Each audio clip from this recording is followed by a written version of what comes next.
نفسیاتی سائیکولوجیکلی بیماریوں کا علاج قرآن کریم سے اور نہج البلاغہ سے۔ عزیزان گرامی، حضور پاک کی بھی حدیث ہے کہ دنیا میں اگر ہزاروں بیماریاں ہیں، اس کو اگر مختصر بیان کیا جائے تو اس حدیث کو سمجھیں۔ نبی پاک فرماتے ہیں کہ بیماریاں بہت ہیں مگر اصل بیماریاں 3 ہیں۔ اصل بیماریاں کیا ہے؟ 3 ہیں۔ فرمایا ایک ہے خون کی خرابی۔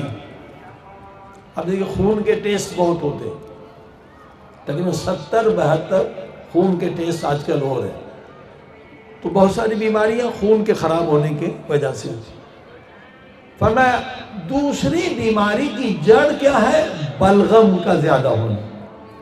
بلغم کا زیادہ ہونا یعنی ہاضمہ کام نہیں کر رہا ہے۔ اس کے لیے اہل بیت امام جعفر صادق علیہ السلام کی دوا ہے جو بلغم کو ختم کرنے کے لیے معجزے کی طرح یہ دوا ہے۔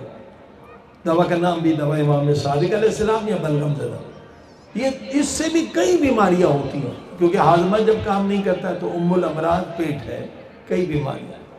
پھر نبی پاک نے فرمایا تیسری وجہ بیمار ہونے کی ذہنی پریشانی ہے۔ توجہ فرمائی آپ نے، یہ سائیکولوجیکلی بیماریاں۔ نبی پاک کی حدیث نے بھی اسے تصدیق کی۔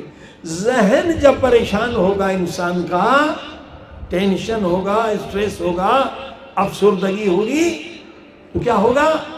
آپ کے سارے بدنی نظام خراب ہو جائیں گے۔